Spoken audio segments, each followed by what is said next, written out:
finally meet you. I've been watching so many of your videos, and honestly, your course I've been thinking about for a very long time. Like it was in the back of my mind for a very long time. Like, should I do this? Because I'll go into a little bit of a backstory of what I've been up to up until this point. But yeah, it was like finding your course. I can't remember what it was. I think I found it I found you through YouTube, I think. And a friend of mine too, also, like, who knows, I've been studying for the LSAT and was like helping me out, was like, you should check out this guy. He sounds like he has like really cool, like free stuff online. And I was for a while like thinking, should I reach out? But then also I had so many other like things I was working on, because I was working on another prep company, like Seven Sage. And so I wanted to finish that. And it was until I noticed my score just wasn't improving. I knew I needed to change something. And I wasn't sure what to do, but I realized that, I could try my best to study for this test for months, because I have been studying for this test for over a year. And I could continue on for a couple of months, but I don't have the time anymore. I would, as much as I would love to think that I could do this on my own, I knew that I needed guidance, and I knew that I've seen that you've been working on this for 15, 20 years, I'm assuming. Yeah. So what better way to approach this than to ask someone who's done it before and who has helped people in the past? And that's why I'm here. Sure. Well, I'm glad you reached out. I'm glad you joined the course. I'm glad we've got this call now. And I'd love to help you out however I can in terms of any struggles you're facing with your LSAT prep, or any new opportunities that you'd like to unlock. Tell me what's going on and how I could help. Yeah. So like I mentioned, I've been studying for this test for about a year or so. I don't think I was studying for the test the right way.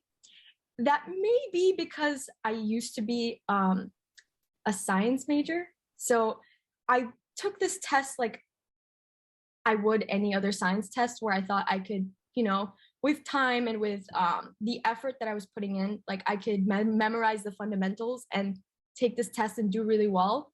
But this isn't that kind of test at all. And I think I have a really good fundamental. That's because every time I tried a new prep course, I focused heavily on how to tackle each question. So for example, LR, I have a really good fundamental.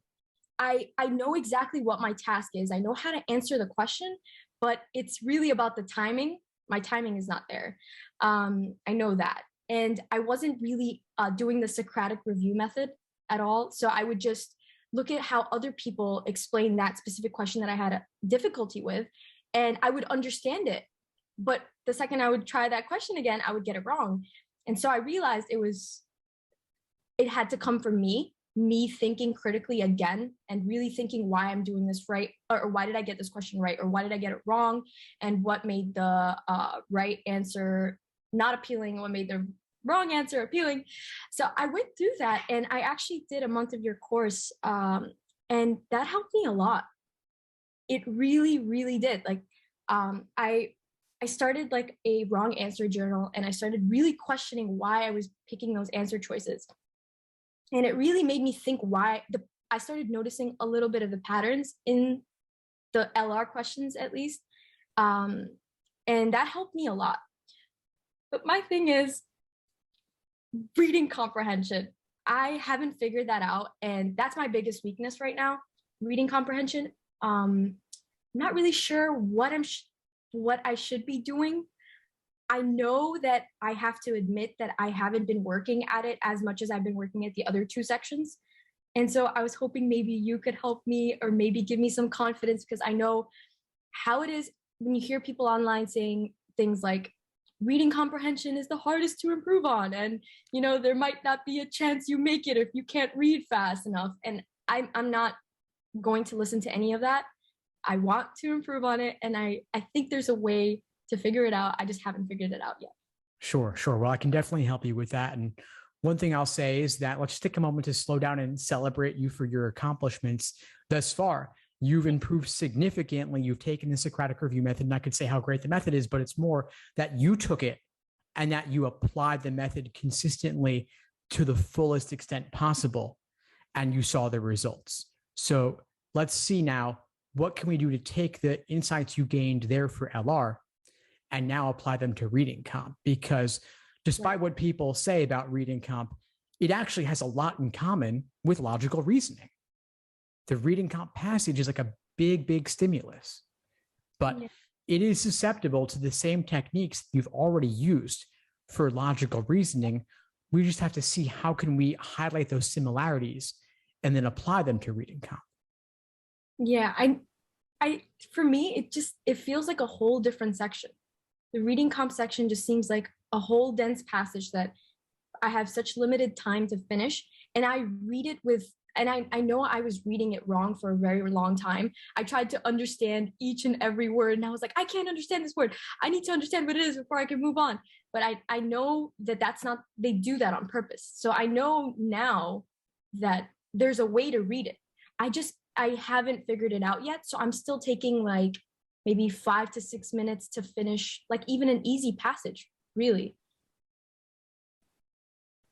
I hear you. Okay. So you know that reading word by word, line by line, and trying to understand it all on the initial read is not the way to go. It takes far too long, and you don't need to understand it with that level of granularity on the initial read. So we have to decide instead, what's the alternative? After you read the passage, what do you want to walk away from it with? What's the key number one thing, if nothing else, you want to know? It's the main idea. Yeah, exactly. It's the main idea. It's the main point. You walk away with that alone, you can likely solve a couple of questions already. Then the nitty gritty details, you can go back and find those when you need to. You may have heard me say this before already, though, so I want to go deeper with you in terms of how can you learn to review better reading comp the same way that you've learned to review better with logical reasoning, because a lot of it's the same. Just like there's a Socratic review method for logical reasoning, there's also a Socratic review method for reading comprehension. And just like I cover it way in depth in the course for LR, I do the same for reading comp. Have you had a chance to watch any of the reading comp deep dive videos in the course? I did. I watched a couple. I watched the one where you broke down like a philosophy passage. It had nothing to do with the LSAT, but you wanted everyone to kind of just read it and see how they kind of take from that. And that was difficult for me. I did take a while, but I did realize what you were trying to do. It's not about understanding their ideas and understanding every single detail. It's really understanding the argument structure and where to find things. I guess it's just, I still find that I'm reading slower than usual, and the questions too, maybe I'm having a little bit of difficulty with, but that's also, again, I have to admit, I haven't been working as hard on reading comprehension as I have been on the other two sections, because I don't really know what I should be doing. Gotcha. Okay. So let's go beyond the philosophy example I shared in that class was mainly to show you how, in contrast to The Economist or Scientific American, real LSAT passages are way, way harder. And a dense philosophy text is even harder than the LSAT. So the LSAT isn't as bad as it could be, but they do word things in a very specific way. They're looking to pull the wool over your eyes and distract you from what really matters about the passage. And if you can just slow down, focus on what you need to, it becomes a lot easier. So one thing I'll do in these deep dive classes is I'll just help you hone in on what's the main idea. Let's boil that down. Let's paraphrase that. The details, I can help you break those down too, but you don't need to do that on the initial read. So let's slow down on anything general where they're describing the main idea, the primary purpose, the author's opinion, somebody else's opinion. Go deep on those, make sure you get them fully. And if it's not clicking for you, how can we give you a real world relatable example to help you get a better grasp on it? How can we put it in simpler language? How can we caricature the viewpoints in the passage to relate them to something that you're already familiar with? Right. Yeah, that makes sense. Um, so I guess when I'm drilling RC passages, which I'm sure you will suggest that I continue drilling more RC passages, which I have been. I've been doing it timed, but I will give myself extra time if I need. So I know because it's a harder section for me, and I don't want to discourage myself if I don't get the questions right, with the time being like a factor, right? So I'll increase the time if I need, and that's fine. But the way I'm reviewing it currently is so after I'm done with the questions, I'll blind review it. I won't check my answers, and I'll kind of take each paragraph and do a summary of it. I'll do like a low resolution summary of each paragraph, and then I'll find the main point. Like I'll try to find the author's tone and the organization. And then like I'll go through the questions that I changed my answer to, and really what my thought process was on those questions. But I don't know necessarily if it's been helpful. And this isn't I don't think this was the Socratic review method. I think this was just me changing my answer and really thinking about why I chose that answer. But I never went back when I found my answer to be wrong and why I chose that answer, because I always thought reading comprehension was, you're comprehending the passage. So if you can't answer the question, maybe you didn't comprehend the passage. But I know that's not necessarily the case now, because they'll try to trick you with some questions. But I guess I was wondering, like, what do you think I should be doing? Should I just be focusing on like the easier passages without time and really like just analyzing each paragraph and then trying out the questions? Or do you think I should just go into the drills and then do the thing I've been doing, but maybe put in the Socratic review method as well? Well, let me take a step back and ask you, what's your target test date? So I'm aiming for March. I did push back from February, but I am aiming for March. And I'm willing to push it back to April if need be, because I am focused on getting my goal score at the end of the day. So, and I know now that since I'm applying for the next cycle anyway, it's more than likely if I have to push it a month or two, it should be fine, because I'm still applying for the next cycle anyway. Okay, that's great to hear. So you've got some time. So if you were taking it in February, I would have said we need to get to timed sections sooner, but you've got time to slow down and do this the ideal way, which is awesome. So I do think that focusing on accuracy for now over timing is a good way to go, since this is an area that you want to go deeper on. So yes, I would give yourself the time that you need to complete a given set of passage plus questions to solve it all the way to the end. The review elements that you described are all worth doing. There's more I would add on to that and other ways I would look at it, but what you're doing there is good. But as you said, analyzing the questions isn't enough if something might have been lacking in the understanding of the passage. A lot of times people will miss a whole set of questions associated with a given passage because that was a hard passage and you didn't fully grasp the topic or the main idea to begin with. And so we need to start there. And that's why in these deep dive classes, I might spend an entire class breaking down the passage in simpler language, not even covering the questions, but just rewriting the entire thing, looking at the simple structure, and then layering on top of that a more complex structure, kind of like the low res, high res you were talking about. So yeah. How can we explain this to a 5-year-old? And if you can do that, then you're in a much better position. But I would start there, not even the questions yet. Okay. So really analyzing the passage itself and then going into the questions. And then the questions is another. Should I be looking at the questions as another thing I have to train myself on? Like, maybe that's a harder question to explain. But I know there's the comprehending the passage, and then there's the questions. There's specific kind of questions. But is it like LR, where there's definitely like a way to answer specific questions? Or is it more so when you comprehend the passages, the answers kind of just make sense? The question stem type isn't as much of a focus in reading comprehension because the questions they ask you are likely a little bit more straightforward than what you see in LR. Like for LR, it's important to get a grasp on what is necessary assumption versus sufficient assumption because hardly anybody's ever seen that before, right? That's something totally new.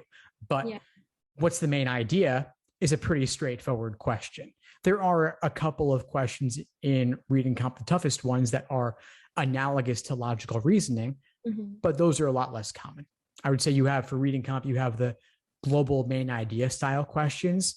You then have local detail oriented questions where they'll highlight it in turquoise in the question stem and then also in the passage. And then you have the tougher inferential ones that require reading between the lines, but I wouldn't drill reading comp question stems by type or anything like that.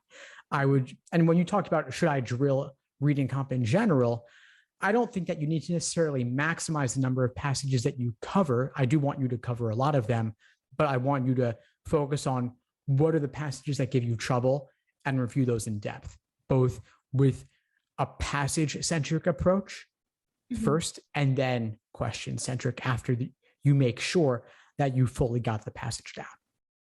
Yeah, that was really helpful. Thank you so much.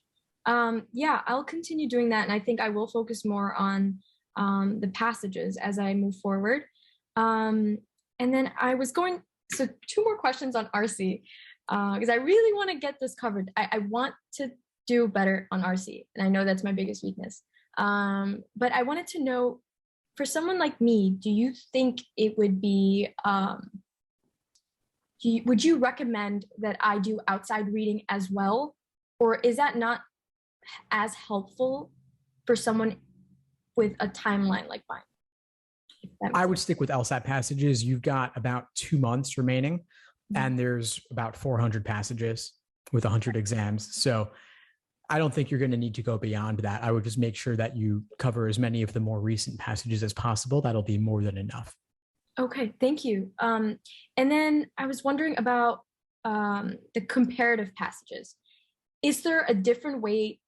Would you do it would you be doing anything different for the comparative passages as you would be doing for the other ones? Because I know there's the 2 passages that you kind of have to understand. You have to understand if they're what they agree on, what they disagree on, and what the central idea is for both.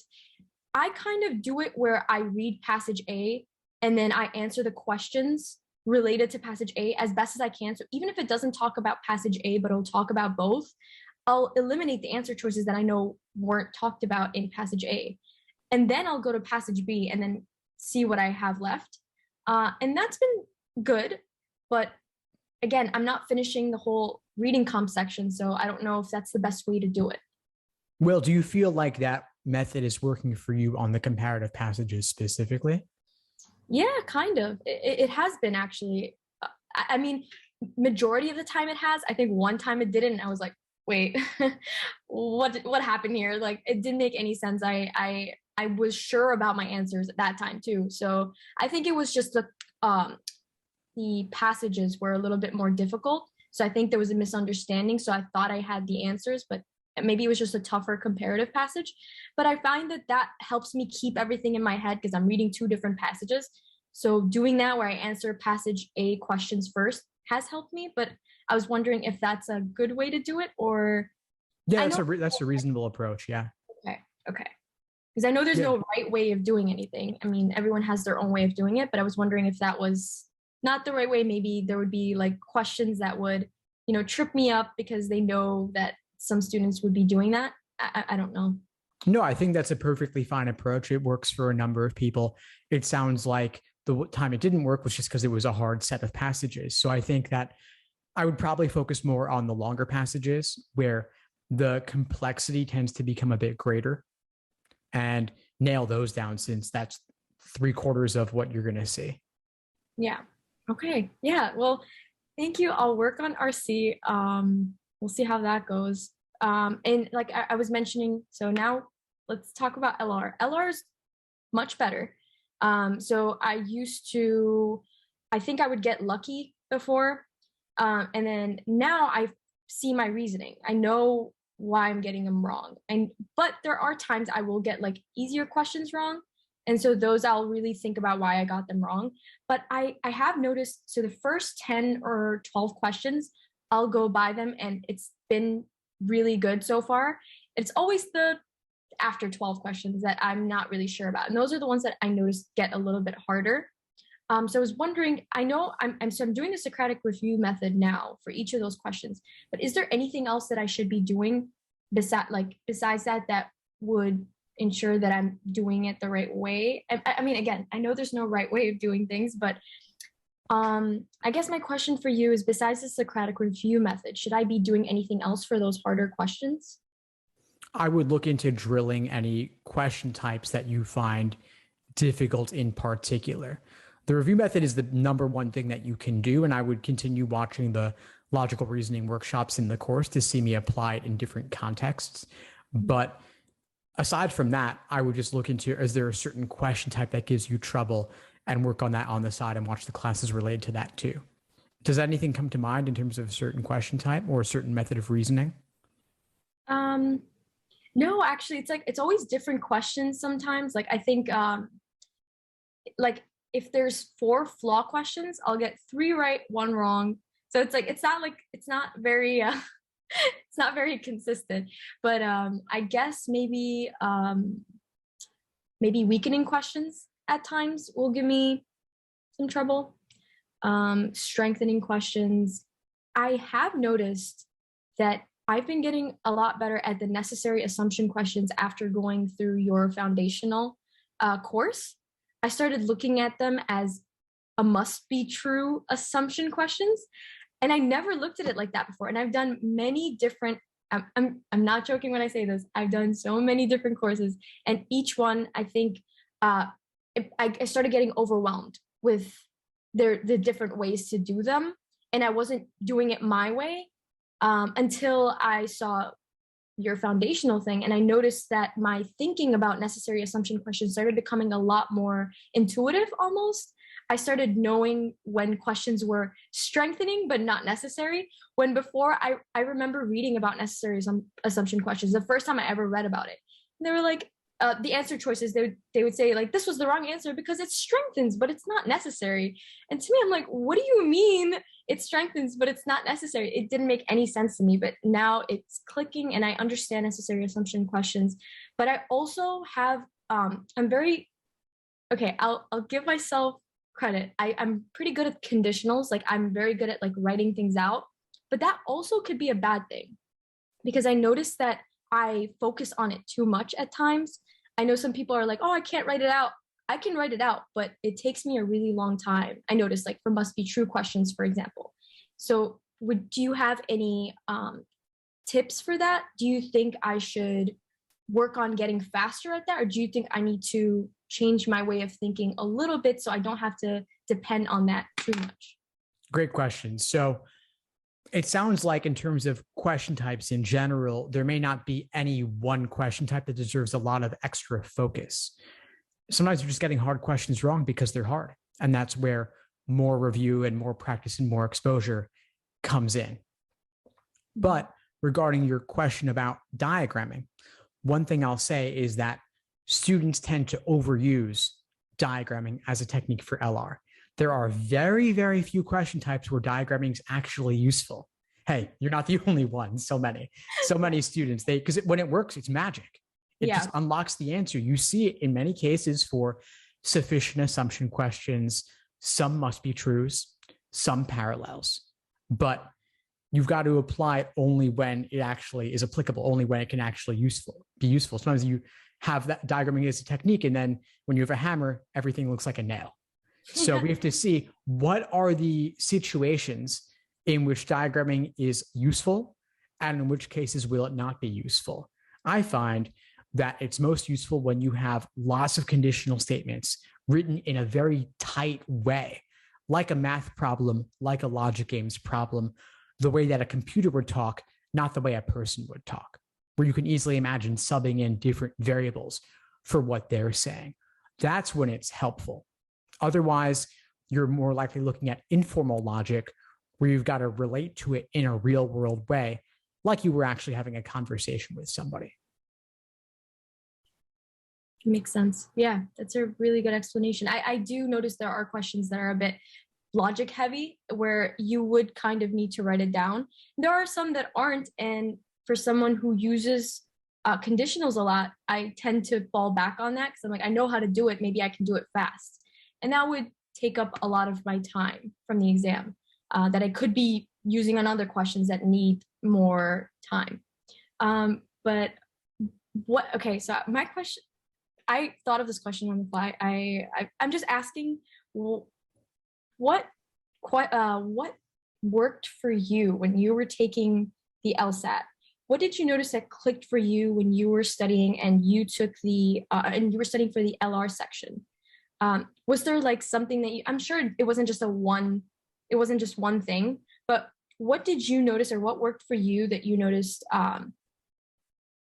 improvements in your score, but understanding of that section?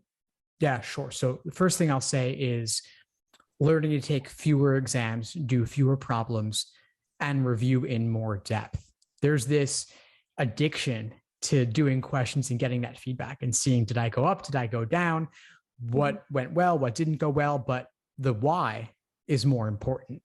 So rather than taking exam after exam 3 times a week or every day, sometimes just even doing one exam a week and then spending the remainder of that week reviewing that exam in depth from every angle.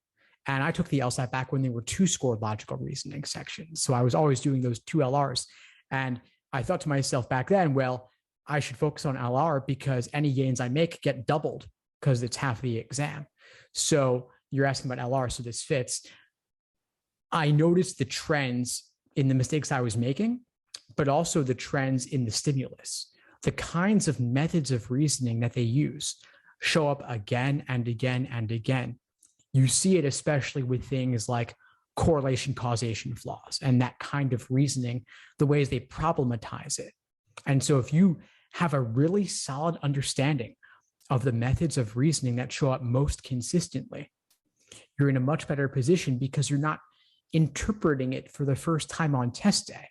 It's like if you've seen the plot of a movie before, you then see the sequel or the remake, you're already exposed to the plot line from before. You're definitely going to understand it the next time. It may not be as enjoyable or as novel the second time, but you already, at least, you're not going to misunderstand what's going on. Yeah. And that's why Hollywood likes this, because they've got the built-in audience. And so if you are already built to understand a method of reasoning because you've seen it 10 times, 20 times, you're seeing it for the 100th time on test day, there's no way you're getting that wrong. And there are lots and lots of methods of reasoning out there. There's seemingly infinite because arguments are complex. There's a lot of arguments out there. But the more you can expose yourself to them and the more questions you do where you're going to see less and less frequent methods of reasoning, you're building up your library of knowledge so that eventually, imagine if you did every exam ever released or the most recent 50, you would be in a great position on test day because you would have seen pretty much anything likely to come up. Some arguments come up every single exam. Some come up 3 times an exam. Some come up once every 5 exams.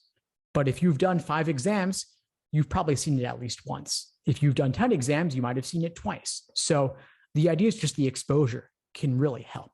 And when I got to the point where I've seen every argument imaginable, I'm at least primed to get it right. I'm not guaranteed, but I'm in a pretty good position where I'm likely going to get it right. Or if I get it wrong, it won't be for that reason. It'll be because it was with the veneer of science on top and I don't like science, for example. That's one reason it might happen. Then you look at the other tricks and traps that LSAC throws at you. And if you can learn to spot those and avoid them, and you've seen it before, like unlike Charlie Brown and Lucy in the football, if you've seen that trick before, you're not going to fall for it. Right.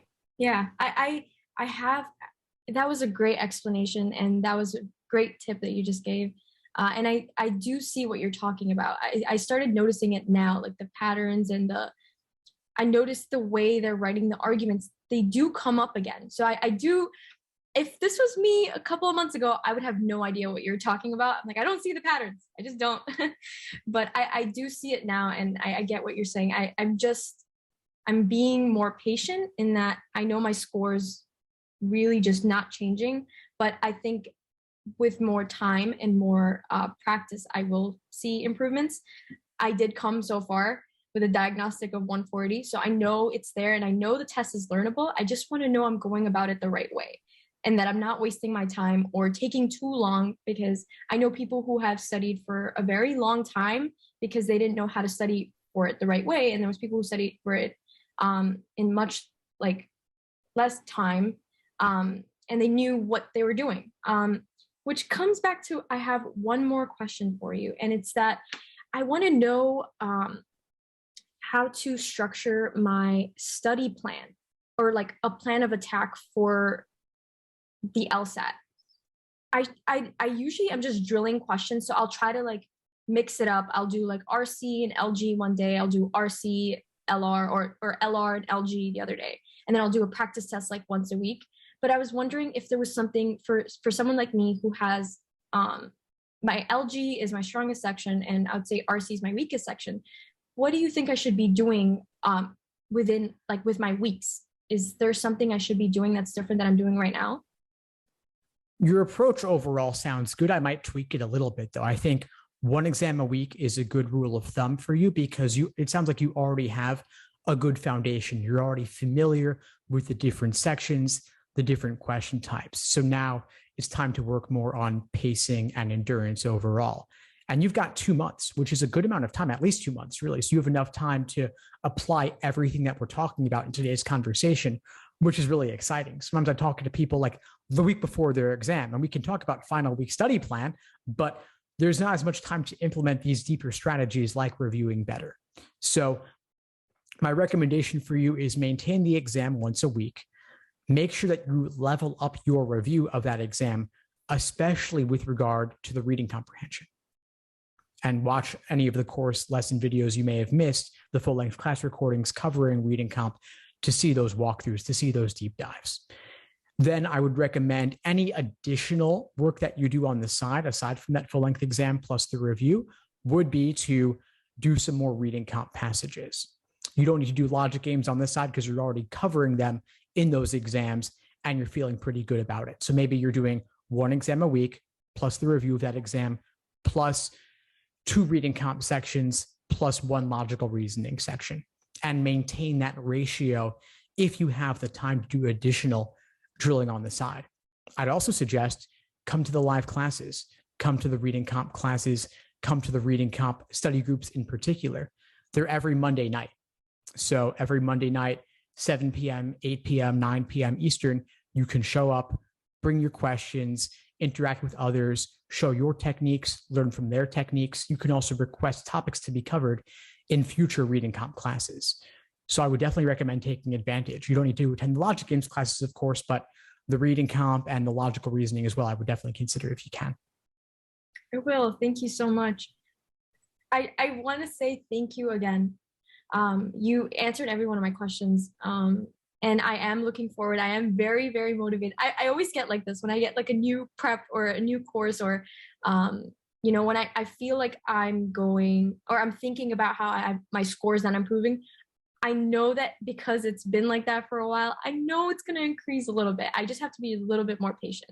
And I know that I am putting in the work, so I will see improvements. I just have to be a bit more patient.